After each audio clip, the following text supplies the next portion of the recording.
He's never fought us. Not us united.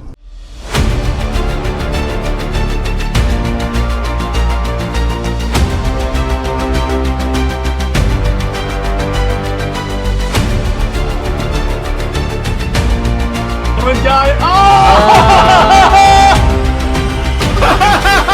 I can so see that. That's it. Welcome to Comics League Indie Wednesday. I'm Jared, and I'm here with Nick from the Phoenix Press. What's up, dude? Not much. I must say, this week I'm feeling kind of immortal. So we're here with Immortal Rising Comics. Welcome to the show. Thank you. And what's up, Nick? What's up, brother? So before we get started, I normally have a couple of icebreaker questions I ask all new guests. So what got you into comics? Well, I love the art. No, I don't know. I've read comics, 12, 11 years old kind of thing. I started off with the 90s X-Men. Of course. That kind of stuff. Like, I had all of it as far as I can remember. The way I remember it, I had all of them, Executioner song, the X-Men 1. I think I had all of them, even with the wraparound cover. I don't know if you remember. Number 1 had like 5 covers or something. I have all of them upstairs. Yeah, so I mean, how else are you going to get to 5 million copies a month sold? One of mine is signed by Chris Claremont. So there you go. There we go. See, that is good bragging rights. And then just the 90s Spawn. Come on, dude. Or how about Peter David and Dale Keown doing Hulk? Yes. Oh yeah. Arguably one of the best eras of Hulk ever. Yes. So, with a character that has so few good runs.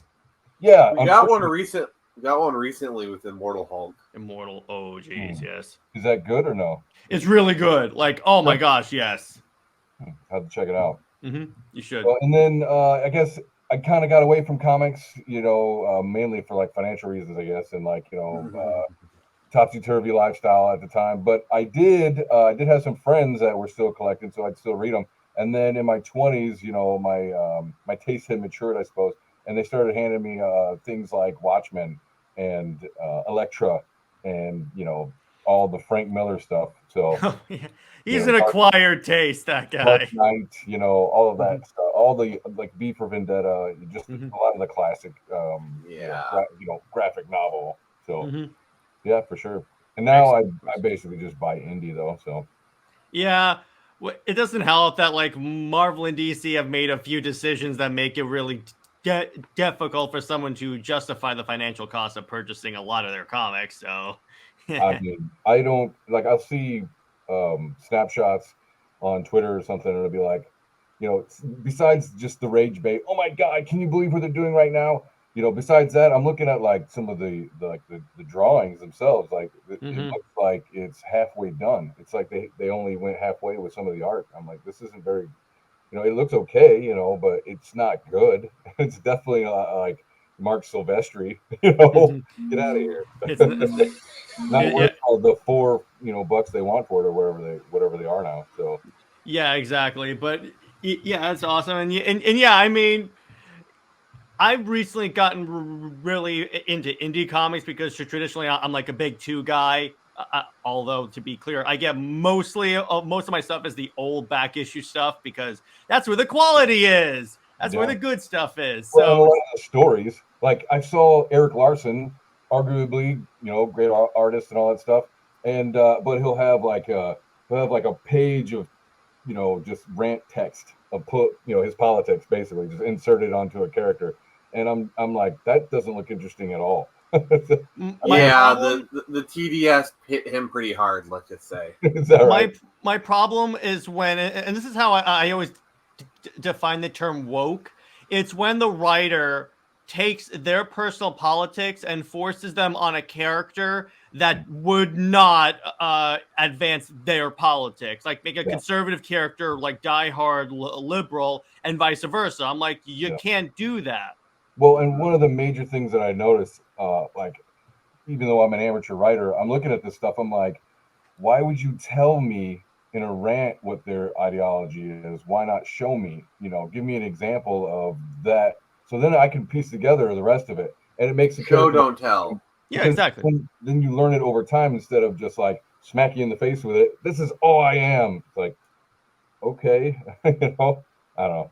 Or it's like, I don't know if you saw this one, but there was an image of Batman. So what they did is, luckily, this was an Elseworlds book, as far as I know. I say as far as I know because DC publishes like half their line is Batman, so I never know. But so what they did was they had the storyline where Gotham's being looted. 3 guesses on when this came out, and like Batman like ignores looting because he goes, "Those people have insurance," and just flies off. And I'm like, Remember that? Yeah. That must I'm have like, been the Summer of Love edition. yeah, I'm like, have any of you guys ever read Batman? He has a very like hardline stance against any type of crime. So Yeah. Get under the boot. No, I don't know. I the way I look at it is, it's all mockery now. Just make fun of them. Just mock all of their garbage. Like I don't see anything out of the mainstream that is interesting to me. And I mostly gauge that. I wouldn't say mostly. I gauge some of that off of my kids. You know, if my kids aren't interested in Star Wars, you know, neither am I. Like we haven't watched Mandalorian, the new episode. Be glad you haven't. Yeah, it's I the haven't heard Bo-Katan anything show. good either. But I wasn't interested, you know, before it started. I was like, I just had a weird feeling about it. And after like Andor, it shouldn't take me 3-4 episodes to get into a series. True. You know, I dropped it after I was halfway through the second episode. I'm done. You know. So so what you're saying is you had a bad feeling about this. Yeah. The problem about Andor is that it took too long to get to the point. And that's the thing. These writers are so long-winded that it takes too long to get to their point. And by the time they get to their point, they've lost me. Yeah. I mean, I liked Andor, and I like some episodes of the new season of Mando. And Nick and I have talked about this on my Mando review show. But the problem with it is that they also, for some reason, these modern writers don't understand that you can't just substitute one protagonist for another in his own show, like the fact that it's the Bo-Katan show, even though it's about Din Djarin and the Mandalorian. Yeah, I heard that she's taking a front seat. But Kennedy told us when she, you know, put on the crown, she's like, the Force is female, and that's all we've gotten. That's all we've gotten is just strong female characters. Sorry. Well, strong is debatable, but or it's like when they say, okay, so we're going to bring back Rey Skywalker, or as I like to call her, Rey Palpatine, and I'm like, yeah that's going to work. Somehow. Yeah, I don't know. Technically, somehow a Palpatine returned.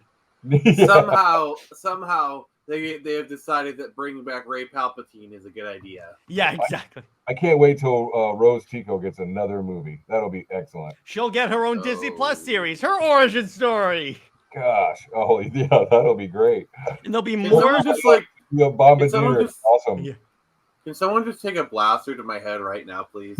No, but Nick, how else are we going to have more toys to fill the racks of your local Ollies? Yeah, no, we'll hit you with one of those darts, like what was it, not Boba Fett, Jango Fett hit that with. Oh yeah, the Camino and Saber dart. Yeah, it's just good thing it wasn't like, I don't know, poisoned ice barb or something like could like melt and never have any trace. No, it has to be this rare dart. Yeah, exactly. That's only made in one location. Yeah, It's too bad you didn't do a sniper shot. Imagine if Django had used darts from Malastare.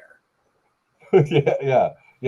Just one off, just like a regular, or just like something that he bought at Goodwill, or like, you know, the Family Dollar. Just some. Imagine that scene. It's like you can literally get these darts 3 doors down. You want to go there, get some darts?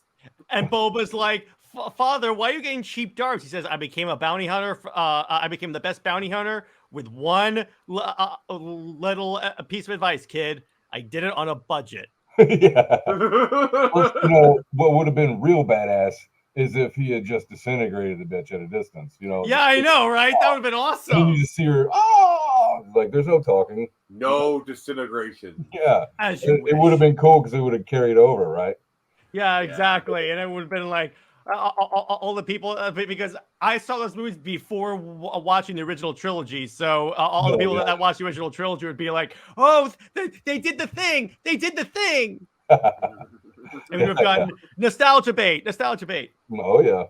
So what I really want to talk about is I was checking out. So I checked out your Indiegogo and. Cool.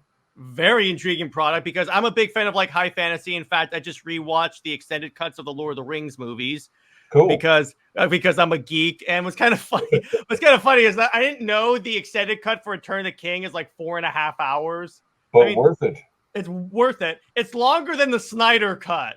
But it's kind of funny. It feels longer than the Snyder cut, though. That's the thing.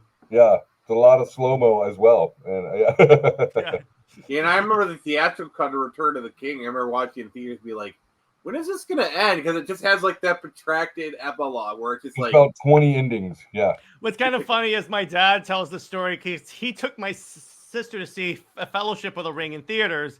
And they get to the end and he turns to her and he goes, "We're 3 hours in and they're not even close." I know. I'm watching this and I'm like, yeah, that does kind of seem like, what the hell is going on? You got to work on your pacing, Frodo. Yeah, right. Well, so like with the Lord of the Rings trilogy, my kids, I have a 7-year-old son who doesn't remember seeing it when he was younger, and he more remembers that his older sister, who's now 12, was playing the Lord of the Rings Lego game on like the PlayStation 3 or something. I love that thing.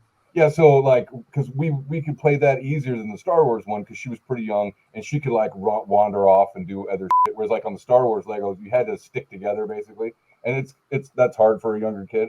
So, anyways, he remembers the Lego game more than the movie. So when we rewatched the trilogy like a couple months ago or something, it was like a whole new thing for him, dude. It's cool. It's cool watching that. Yeah, It wasn't the director's cut where like you see the mouth of Sauron and stuff like that, like the cool extra stuff. They really should.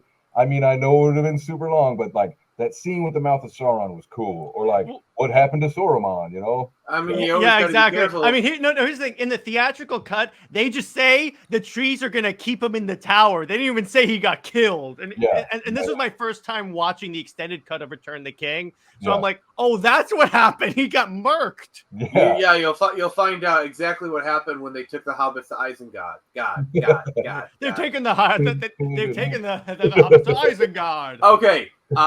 So one of my favorite things to come out of the Hobbit movie is, I don't know if you've ever seen this video.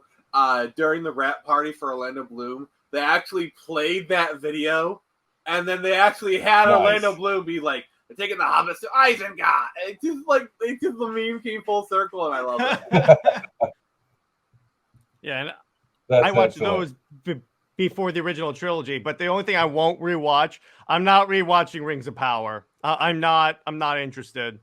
That's outlawed by the Geneva Convention. It is outlawed by the Geneva Convention. So anyway, speaking of high fantasy, tell us about Immortal Rising. Well, all right, wait. First of all, with the taking the hobbits to Isengard, this is, I mean, obviously my stories are true, but I just want to say this is a true story because you might doubt it. So we had this, I first got introduced to this annoying ass song, right? I'm like, what is this? Well, eventually it became our traveling music when the party was traveling at our D&D table, right? While they were traveling, that song would be on. And I think we went for like 3 hours one time on repeat, listening to Taking the Hobbit. Almost went insane that day, but we made it. We were like, we're going to do that until we get to... We're taking the Hobbits to Isengard. Well, I will say... It was like, because it was probably like it was like a shopping day or something, and then like some travel, maybe like a random account. I don't remember, but yeah, it was like 3 hours on that on loop. Now I can probably hear it playing no matter like on the wind kind of shit. So you're telling me you're telling me when you rolled for background music, you rolled a nat 20. Oh yeah. Yes. Yeah. Actually, I D&D turns one, now. I'd say you rolled a nat 1, but that's. I mean, it's 5% either way, so we're fine. From a certain point of view. To be fair, it could have been worse. Oh my god! And with all that Star Wars stuff, sorry to backtrack, but with all that Star Wars stuff, like I'm so not interested in Star Wars anymore that and my family, they're like, "Oh, Dad likes Star Wars. Something, we can buy him shirts." And so now I'm looking at my shirts, and like half of them are Star Wars shirt or another. I'm like, damn it. So I don't even really want to wear them anymore. So. Well, wear the good stuff. That's what I do. It's like I don't like a lot of what DC is putting out. I read all the old stuff. I have an action figure of Darth Revan back when Star Wars was good. See, I just feel like another nerd or geek will see me, and then I'll have to explain myself to them. When they look at me, they're like, "Why? Why do you like Star Wars now?" I'm like, "It's not." What you could also do, take a shirt that has Rey on it and draw a big cancel sign on it, like the circle with the line in it. Clown face. I'll just put a clown face sticker. Clown face, exactly. I'll make Rey disappear. Ta-da! And they want to make it so that Rey basically does Luke's story in the extended universe. It's like, man, you teased us at the end of season 2, spoilers, showing Luke and all that shit, and then a little bit in the wasted Book of Boba Fett, and then why not just give us a Luke's series? It's just like, how is that not a $1 kajillion? You'll make everything back that you lost, and it'll be a Disney Plus show. But wait, do you trust the modern crop of writers writing Luke Skywalker though? Well, I mean, that's where we're at, right? So yeah, I'm like, that sounds like a great idea, and I would totally watch the crap out of that. Yeah. It's just I don't trust who's writing it now. I mean, if they're going to do the Heir to the Empire with Rey, then why not just do the fucking Heir? Excuse my, I'm cussing. Well, I gotta step in here a second. They're not doing with Rey because Rey probably isn't even born by the time they're doing this. This is still because the Mandoverse takes place 5 years after Return of the Jedi. Yeah. And Force Awakens takes place 30 years. So yeah, no, I get Rey that. is either a baby. But they were advertising for it, like the new movie is going to be Rey, and she's going to be doing the whole tracking down and rebuilding the Jedi Temple. Yeah, which I believe exactly what Luke played did. A video game called Jedi Academy where that was Luke Skywalker. See, there you great go. Great game, by the way. And Nick knows what I'm talking about. It's a great game. Oh yes, I have it. I have modded the crap out of it. Of course you have, because you're such a pirate. No, I own the game. I just download mods. It's okay. I don't hate pirates. Oh, of course. That's also given that the amount of bad content that's coming out, you can't blame people. Yeah. Yeah. That's why I'm not interested. If they're not going to handle this correctly and they're openly going to mock their fans or not care about their fans, like with Lizzo and Jack Black. I've seen that croquet scene, right? That clipped on Twitter. Bad. I'm like, why do I need that in Star Wars? My problem with it is that what they did, it's like what they did in episode 3 of this season. You mind if I spoil it real quick? No, I don't mind. All right, so what they did is they had a scene, starts off really cool because it's like, okay, so it's Bo and Mando on Mandalore. She just encountered the mythosaur, that's like the skull, the actual animal. They escape Mandalore. Okay, cool. Then it cuts for 40 minutes to Coruscant, where we focus on them trying to link in the sequel trilogy. And then at the end we get the actual conclusion of that Mando story. Oh, it's worse. It's freaking worse because we spend time with with Dr. Pershing, a character we saw in season 1, who hasn't been seen for a whole season, and we're just following his stuff. We're like, how does this gonna tie in? Who else do we follow? Oh, and then we see the communications officer in season 2. Who has a personality of wet cardboard, and I'm insulting the cardboard by saying that. She's the character that Disney is desperately trying to replace Gina Carano with. Oh, okay. I thought when you were talking about a tech officer, I was thinking of that clone guy who I can't remember his name. He's like I don't know. He's like a middle. You're thinking of Dr. Pershing, who supposedly is like the protagonist of the portion, and basically this woman, because they're all part of this Imperial retraining program. It's basically Operation Paperclip, but Star Wars. Sure. And he basically entraps him to go onto his Imperial ship and steal some stuff, and he's about to get mentally reprogrammed, oh, this is a mind flare. No, it's not a mind flare. It'll help you feel better. It'll help you have more favorable feelings toward the New Republic. Okay, thank you. Yeah, pretty much. And so it also points to how stupid the New Republic is because they're decommissioning their entire military when the Empire is still out there. And I'm like, you morons. Yeah, that's pretty dumb. Yeah. And well, they had to explain why the First Order rose up. I'm sorry, Nick. I know I keep interrupting you, but yeah. Because the First Order is stupid, so they have to come up with stupid rules to make it happen. Yes. All right, Nick. What were you saying? And so like the woman like kills him, and because like he's turning the diet, and then she snacks on like the Imperial travel biscuit, be like, oh, I'm a villain. It's like, wait, so you're telling me we just spent 40 minutes with this one character who we kind of know, and you kill him off at the end of the segment? What was the entire point of this whole segment? To literally introduce this character as a villain who I'm sorry, I do not care about? It's to somehow return Palpatine. That's how. Yeah, somehow he came back. Well, you know it's bad when that's it's bad when that's legit a line in your movie. Somehow Palpatine returned. Yeah, I always bring that one up because it's such terrible. One of my favorite memes. Bad writing. Like, I'm not the best writer, but that is blatantly bad writing. Yeah, Oscar Isaac.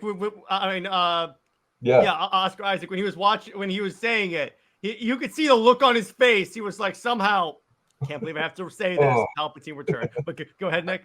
Yeah, it's like one of my favorite memes is, remember, whenever you're feeling bad, whenever you think you're a crappy writer, remember, someone got paid millions of dollars to write that line. I know. I've shared that meme probably a few times. Yeah. So just remember, there is hope. What's bad? You know it's bad when people are starting to say, maybe we were too harsh on the prequels. That's when you know it's bad. Hey, this is coming from someone who enjoyed the prequels. Yeah, for the most part. I mean, I love to make fun of them, and it's super memeable and all that stuff. And I really enjoy that it's so memeable that it has brought back a love, or it's brought out a love for the movie. And, Hello there. Because it's fun. It's really fun. I still say Episode 3 is one of the best Star Wars movies of all time. Episode 3, there you go. I agree. But like Episode 1, I think gets a lot more hate than it deserves. And I think that two of the biggest mistakes that Lucas did, and it's not completely his fault, but I think he should have done like a mini series or some kind of an introduction to the time period, because the time periods were completely different.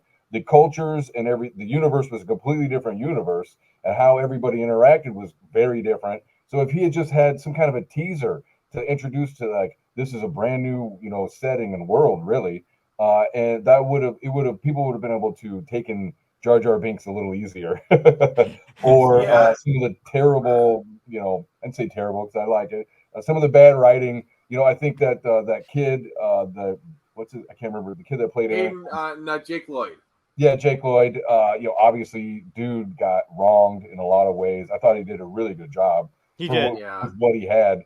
I was like, damn, that kid's got a future. And then, like, no, they ran him into the ground. Same thing with the guy that played Jar Jar. That would have been cool to have seen him in more stuff, but funny. Okay, but I got. I know. Are you gonna say what I'm gonna? Let me just say, no spoilers. But him and Grogu. Am I correct? Yes. Yes. There is a scene where like they're rescuing Grogu from the Jedi Temple during Order 66, and Ahmed Best actually comes back as a Jedi, and it's actually a legitimately great scene. And I was so happy when I saw him. And he's playing the character he plays, and I think it's called like Jedi Temple Adventures, where it's like a Jedi game show thing. So he's actually playing his character. It's not like he's a new character. Excellent. That's even cooler. Yeah. They didn't just shoehorn him in. That's cool. And he was a badass. He's like taking 2 lightsabers, taking out clones. I'm like, say what you want about the current season of Mandalorian. They gave us one great moment. Well, actually, multiple great moments, because there's an episode where they basically made a war movie with a bunch of Mandalorians, and I'm like, this is pretty dope. This is pretty dope. But so tell us about your comic project. All right. So Immortal Rising. It is the best thing that has ever happened to comic books. No, no, it's Don't say that I for like Nick. Bold, I like bold. to, yeah, bold move, sir. No, so I like to say, it's the dark fantasy of Castlevania meets the epic fantasy of Final Fantasy. Oh, cool. The two mesh together like chocolate and peanut butter. Hopefully, you like those things and you're not allergic. You got Castlevania in my Final Fantasy. You got Yeah. Final Fantasy in my Castlevania. Yeah, yeah, it's a bit of that. So, I guess the overall story or the core of it is, man versus nature. As far as it's a survival story, like our party, who you can see here on the cover, the five of them they're strangers basically to each other, except for the two in the front. Our main character Drake, the blonde, and then his the girl he's crushing on, Lorelei. They're friends, but nobody else, really, know them, right? So everything is new. It's five strangers trying to survive together through fate. They're thrust together, and they have to survive in a war that first they don't even know anything about. Like it's a very big surprise. Nobody really understands what's going on, and it's in that chaos that they come together and try to survive. Yeah. Sweet. That's I a love quick it. rundown. Now, there's a huge meta story to it because it's epic fantasy. So, for the uber nerds out there, uh, this one's for you. So, like I was saying, at its core, it's story survival. The main character Drake, he has a promising military career as like an elite Elven Ranger, and pretty crushing, pretty girl he's crushing on, and he has a clear path from going from like low class, like he describes himself as a forest rat. He's used to being out in the forest, and anyways, through the mandatory military service, he's become a ranger, and promising career. Anyways, but in this universe, there's an epic war of the gods that's going on. That somebody first level like Drake and Lorelei, they're not going to know anything that's going on with any of that. So we see a little snippet of that, and this evil god Bamain is on a long quest to kill his creator. Like he thinks that his creator has made a mistake, and he wants to eliminate his creator and all of his creation. And so that quest comes to a peak on a planet named Terra, and Terra is the setting for our main story. Terra is a planet that was ruled by Dracula until about 5 years ago, when he was destroyed by a holy warrior who was deified, named Andronicus. So now Terra is ruled by Dracula's undead lords in like a feudal plantation prefecture style, basically farming the people, right? And and only the Church of Andronicus, the holy warrior that was deified, only that church stands against them. Becoming a holy center for humanity, as well as there's also lizard men on the world. Anyways, and it's on Terra, on in that battlefield that where fate called the party of heroes, right? Where Mhm. these five are all called together, and they must fight to survive in this monster filled world, right? But first, they have to survive each other because like their personalities are very different, and just learning to get along. That five-man band trope, of bickering amongst the group, and five clashing personalities. Yeah, they got to figure it out, and get past all that to get past all the monsters and figure out what's going on. That's That's kind of Stir like some holy water. that's Yeah. the first arc of the first three, right? Is they Mhm. basically have to figure out how to become a team, figure out what's going on, and learn to get past it. Awesome. And it sounds like you've really thought about how to like flesh out the world. And I love, personally for me, I love like worlds I can get lost in where there's like a ton of lore in this. Yeah. That's why I like Star Wars, Lord of the Rings, Mhm. used to like Halo before they destroyed it with the TV show. But with Before it got a bit cheeky. before, Well but done, well played, Nick. yeah, exactly. Well played, Colin. Let's see if it works out for him. Well, But so like I wrote this, you know, at a kind of thinking of fantasy novels. You know, I wanted to approach it as like a fantasy novel turned, you know, comic book kind of deal. Because I know that a lot of my fellow nerds out there love exposition, love world building and setting and all this and background and lore. So I have, you know, the narrator is like this, you know, the sixth or seventh character. Like it's a character upon, you know, on itself. And so to put in a lot of that exposition, which I know there are plenty of nerds who don't want exposition. So it was a fine line of what to add and, you know, what was needed to progress story, that kind of stuff. So I did try to keep it lean, but yet, you know, meaty and fatty too. So yeah, and where was I going with that? Yes, so I wanted to make it feel like a fantasy novel in a way, although there's not a ton of prose. But if there is any prose, it'll be by the narrator. So it's pretty fun. It Oh yeah, also, and the lore. So sorry to interrupt. It's all good. So the lore, you brought that up. You had said something about the lore, and this is based on a campaign, a D&D campaign that has I been was going about to on bring up for D&D. Yeah, it's very like 30 D&D. years. This is our campaign world about 15 years ago. Wow, that's I asked cool. my table. All right, so I was putting together our timeline for our table, just so that like for posterity, because I didn't. None of my notes are very coherent. You know, I don't have like dates for stuff. You know, I'm sure most of the people watching this will be like, "Oh my God, he's a terrible guy" or whatever. But so I was finally like, "Let's round it up, guys." So I'm writing out this timeline of these events happen in these ways, and that event slowly became, you know, like a very bare bones scene, right? And then that turned into with dialogue, and then it was, you know, it's clearly a scene, and then I'm like, oh, I have to write this. I got to write this out. So that's where it kind of started. It was like, then it was like, well, how do I write this out? Do I make a fantasy novel? You know, I haven't really written a full novel, and that's what, you know, it's something that it would take to really tell the story. And I was like, yeah, I could, but I don't know. There's a lot of novels, you know, out in the market. It would probably get drowned out, you know. And not only that, but one of the things that always attracted me to fantasy was the art. Like, Yeah, you know, flip through a exactly. master manual, you know, and your first thing you're looking at is all the art, or you know, the player's handbook. I'll read the tables later. Let me look at that beautiful art. Rosetta style cover when. Right? Yeah, right. Yeah.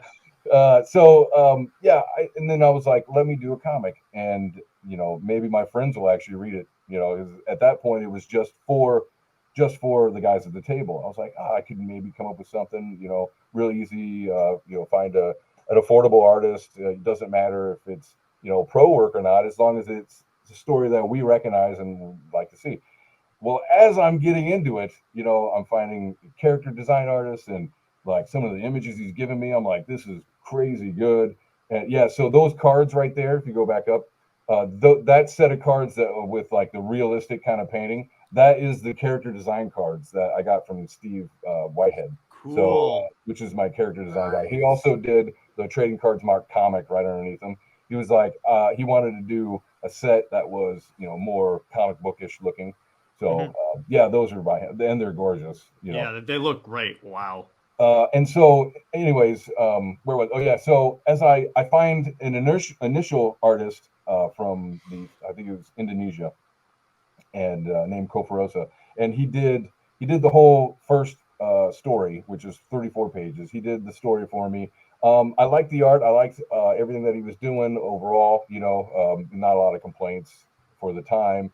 And then waiting on him because he had a lot of problems with production and mainly it was communication because like the internet would be shut down. You know, like the government would turn off the internet, so I wouldn't be able to hear from him for, you know, like a week or whatever, two or something. And anyway, the process took a very long time. It was pretty troubling. And I'm like, I was getting antsy. I was like, I want to find, you know, I want to be able to start telling the story, maybe, you know, something small as like a teaser, which that became the second story, which is 10 pages. And that one centers on the story of the gods. So you follow two of the gods as they fight for their creator, the god of good, right?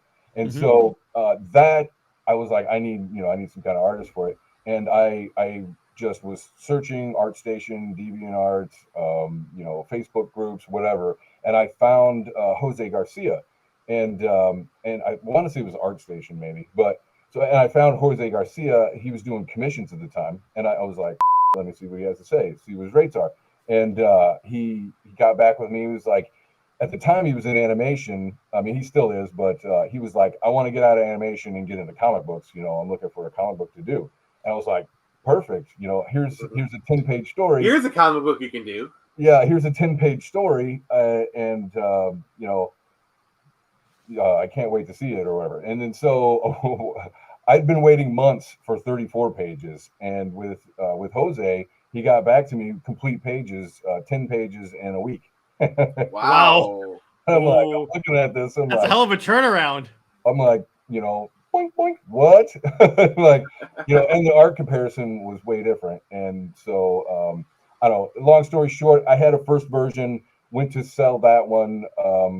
Actually had Jose do issue number 2 for me, both stories. So issue 2 is done. In case, I know I'm kind of wandering around, but so I had this other artist with version and all this Jose work. I'm like, obviously I didn't want to because I'm not made of money, but I was like, for art consistency and for any, possible audience and fans of this to do best by them, I need to just go have the first one redone by Jose completely. So just continuity of art and, consistency of product and stuff like that. So here we are. This is issue number 1 by Jose and myself. And it's roughly 44 pages of story. I'll probably have some other extra art in there. And he's done all of it. It's 2 stories. The first one is 34 pages. The second story is the 10-page. The main story centers around our 5 first levels, and then the secondary story is 2 badass gods who are knights of their creator. So yeah, look at that. Wait, go back up. Look at that airship, dude. That is cool. That is cool. Yeah, the design work in this is on point, dude. If you could scroll up to the castle one, like I know, I see where you got that castle from. Like that is very clearly the Castlevania castle. Like I would recognize that castle anywhere. Yeah, and exactly. So that page right there is all what's the word? Eggs. I just said it earlier. Well, it's awesome. We know that. Well, yeah, that's true. No, that's it's true. Just explaining the story. Exposition. Yeah, it's all exposition. But the way that he composed it is amazing. Like it flows really first good. of all. From image to image, they feel like separate panels actually when you start reading it and stuff. And it really feels like it does. An anime cartoon. It reminds me, if you've ever seen the old Vampire Hunter D from 85 or 86, and there's this scene where was it the mayor or somebody? I think it was the mayor or somebody in town, and he's describing this horrible past, and you see his face, and it just slowly pans, and it's like these undead, and that's exactly what that reminds me of. I was like, that's brilliant. And you're not the first person to point out Dracula's castle. They'll be like, that's Dracula's castle, isn't it? I was like, you get it, you get it. That's exactly what he's talking about right there. Is catches the reader up on his history, because he's our cleric who actually lives on Terra, whereas the elves are transported there, and you'll have to find out how and why in the story. But yeah. Yeah, and I definitely see what you're saying, where this actually feels like it's like 3 panels because of the way like the speech bubbles are linked. So that's actually a really well done. That's an original, because I like when people try new stuff in comics as opposed to doing the same thing over and over again, and that is really that is really cool. Yeah, the composition is amazing, and I can even use terms like that just because I've heard other artists like Annie Smith talk about it. They're like, look at the composition on that. Like, yeah, exactly. Good point. You're right. Because I can see stuff, but I don't know all the jargon. But yeah. That's kind of my problem, where it's like I'm like you, I'm a writer, and sometimes it's hard for me to speak artist. It's like a whole nother language. Yeah, it's another language. Yeah.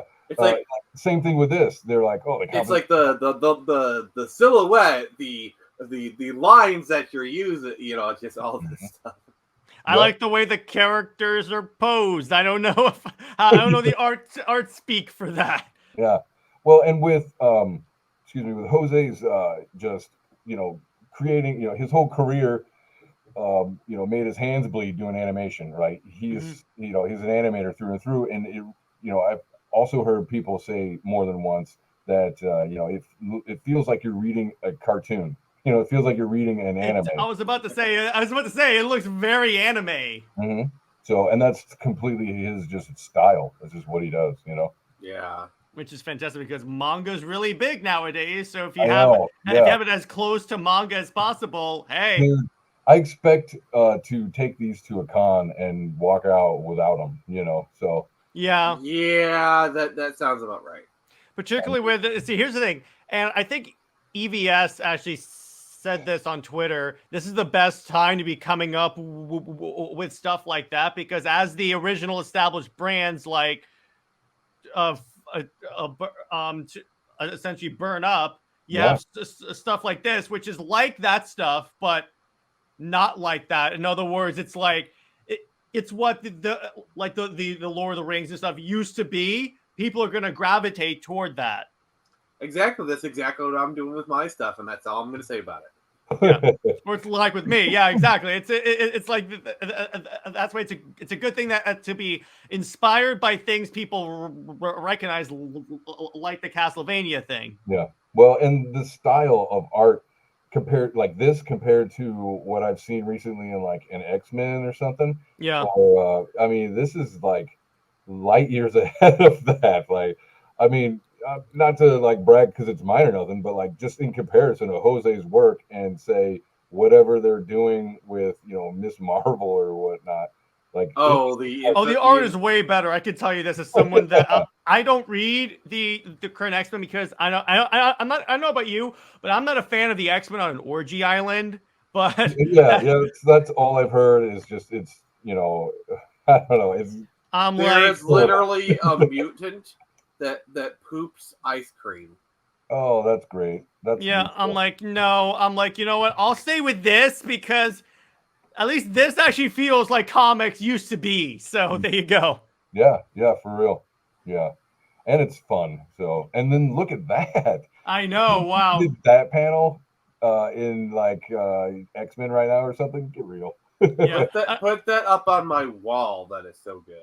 Yeah. I would so blow this up as a poster because the design work I was about to say is like superb. Like it looks like it looks like it's out of Lord of the Rings, honestly. Nice. Yeah. Well, the character design, I will give credit to Steve Whitehead. That was all like he came up with the costumes and the look and the feel. Dude really got into it more than I expected. Like he's just so funny because he set such a high standard for me right away. Like after that, I guess I took it for granted. I didn't realize.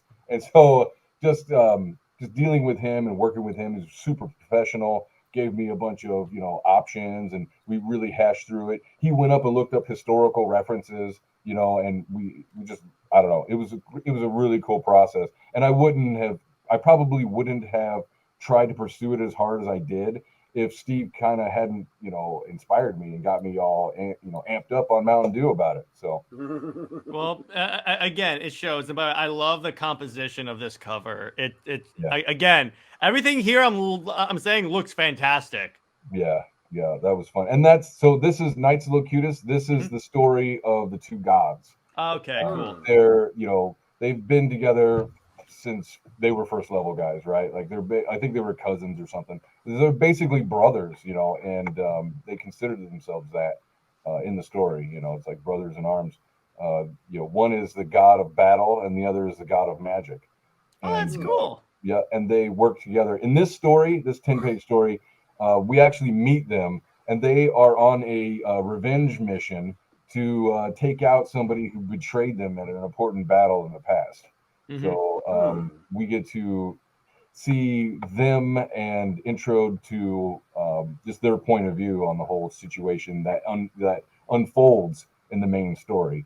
with the like we see the evil god, and he uses his empire to invade Terra, and so all, the gods see all of this at the end. They're like, what? Yeah, not spoilers. But Yeah. we do get introduced to them, which is really the point of the story. That's incredible. I love that. Yeah. And I like the idea of like telling two stories in one, because again, also you're giving the audience more for less when you think about it. Because here's the thing: DC is the mainstream comics give people less for more. In other words, they charge you like $10 for like an issue that's subpar too in terms of writing and art, but they only give you one part of a story. In this, you're essentially giving them two stories for the price of one. Yeah, I agree. I mean, and what I really like about it is it's looking at the same events at very different levels, like first level and 20th level, or whatever, 30th, I guess. Yeah. Odds or whatever, however you want to, power, range them. But yeah, look at that. Look at that. Yeah, that just looks so cool. That I love the armor design. Like, wow. So many people are blown away by it. They're like, "Oh, dude, you got to turn that into a poster or a shirt or something." Or an action figure. Gonna have to. Oh my!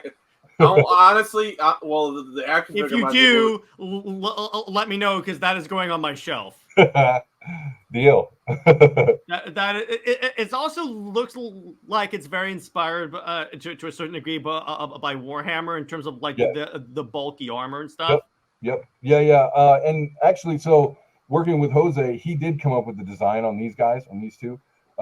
So the whole idea with the god of battle, Listo, is he was like based on, you remember Cable in the 90s? Yeah. There was this famous panel of him carrying all these weapons. And that was, because it was a running joke with me and the guy who played Listo, was that he always had a shit ton of weapons. It was like, wait a minute, where's that weapon coming from? He's like, I got it, it's on my back, or it was just a running gag in a way. And so guns, lots of guns. Yeah, lots of guns. And I told Jose that was the whole idea behind his design, and he came back with this. Well, and also this that their culture is very Japanese, like feudal Japanese. Oh yeah, I'm definitely getting those vibes there. He came back with the Japanese 40K guy. Like, that's great. That's what it looks like, and it looks great. Fuck it, let's go with it. Well, like I would imagine, basically, the Tau ran the Imperium divine arch thing. I would never, that wouldn't have crossed my mind. So, but it looks great. And this is the God of Magic. Yes, that is his friend, the God of Magic, Erickson, for sure. Sweet. And so let's talk about all the little bonuses you get with the campaign. Yeah. So this is actually the first version of it. This is,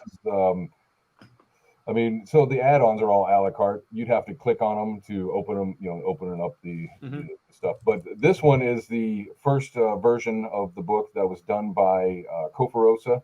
That cover is actually done by my friend Dave Barnum, who has a ton of murals done in Illinois. He's a mural artist, right?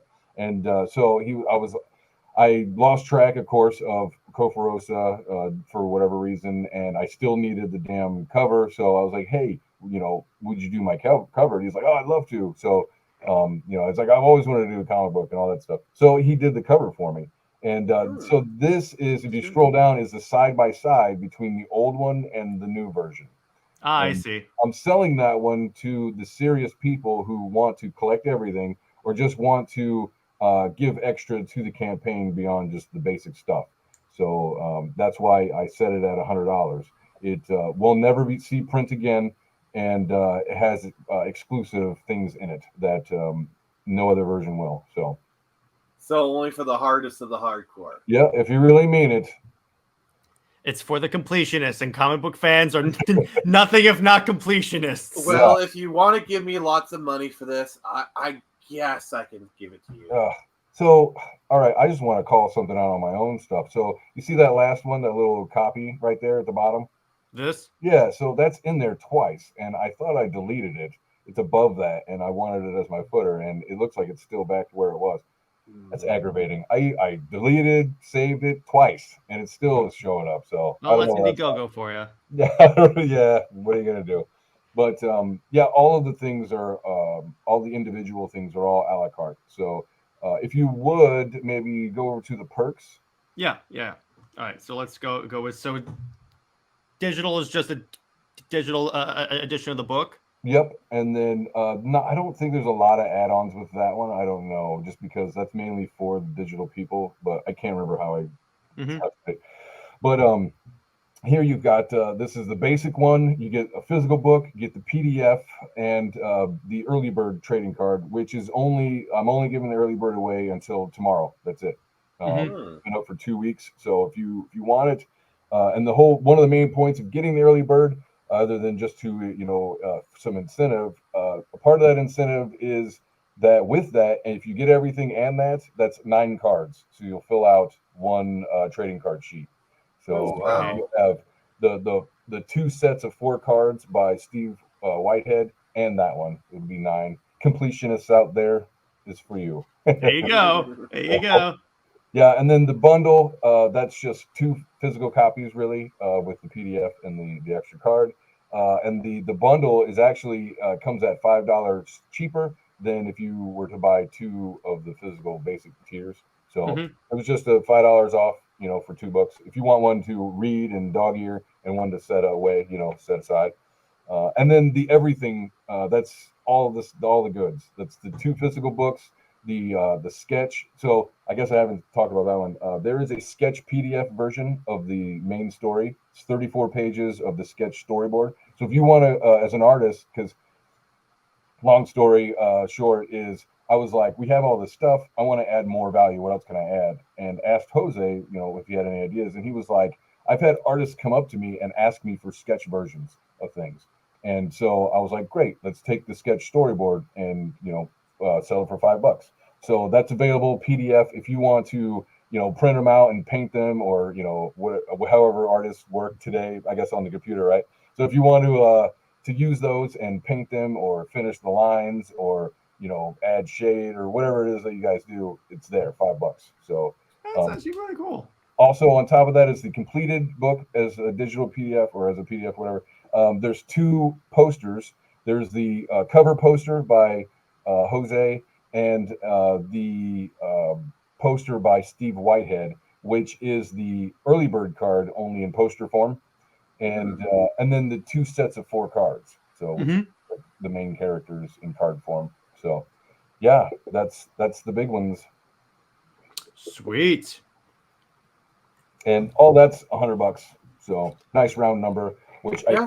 I think is a little cheaper in that perk than it would be if you did it all individual. I think it's like a little bit cheaper. So Plus, it's actually a pretty decent price for the everything tier, yeah, because some people charge like, I don't know, $200 to $500 for like everything, and I'm like, the hell are you putting in this? no, I the mean, whole I point- charge $100 as well for my everything tier. Yeah, so. there you go. That works. I think that's a great idea. It allows people to see just a nice round, easy number. Hey, if you have $100, like for some people, $100 is $10. They're like, oh, here you go, that's easy, $10. But for others, $100 is a big stretch. So I understand that, and that's why I've made the basic stuff just a twant. It's like, oh, here's $20 plus shipping. You get the basic book, and that's 40. That's at least 44 pages of story. Plus, I have a map in there somewhere, and there's going to be maybe like some filler artwork as well. Yeah, you definitely hit it a home run when it comes to the value department. And I was about to say, it's like you're giving people a lot of value for a very decent Well, price. yeah, people are. So I was on a show Friday, and they're like, "Your margins must, if they do, they even exist? Like, you must be running in the red." And yeah, I'm not making any profit on this one. This one is so that I can make the third one. Anything over top of cost and shipping and all, whatever the expenses are, then yeah, it goes straight to Jose to start number 3, which we are ready to do anytime. Like as soon as this is, I wish this was already done so that he could already be going at it. So yeah, so it's more like an investment in the future rather than the present. well, I'm gonna have these. The idea is that this will be an endless series. Like, I wouldn't say endless, but like for instance, Mhm. this character group, goes for. I have it mapped out. It could go for 20 issues, right? But Mhm. I'm chopping them into arcs, so it'll be a set of 3 books for each arc, roughly. And that's kind of way I want to go ahead with it. So this arc will be finished. These 3 books will be done, and no matter hell or high water, if whether or not people like it or not, but please like it, please help me. But I'll have these 3 books for the rest of my life to go to cons to with, and Mhm. Mhm. and make that'll really help me make it to number 4, I think. Plus, Yeah. once people see it, see the quality, and hopefully Yeah. enjoy the story, and it'll catch a name. I think the second Yeah. Guess so too. the second Yeah. one will So probably be better. as someone who does a lot of cons and has Mhm. experienced exactly what you're saying with like my stuff, Yeah, trust me, it will happen. sure. Yeah, it's just time. Time. Well, just Yeah. doing this tour because, like, I have my own YouTube channel where I talk to tabletop creators, indie creators. I talk to the Iron Age writers. I don't know if you guys are familiar with Iron Age and I I OSR. am. am. Yeah. Yeah, so I talk to all those indie guys, and as well as Comicsgate dudes, and I've been doing that for a year, having a good time. But my subs, I was at maybe 175, 180, something like that, just on my own. And then now Mhm. that I've been doing this tour, I finally hit 200 subs on YouTube, There and you go. I just got to 500 followers on Twitter. Now I'm at like 550. So yeah, the tour has Nice. been helping get I'm my name telling you, dude, collabing is the key because It is. I was at 32 like about a year and a half ago, and and we just hit 500. There we So go.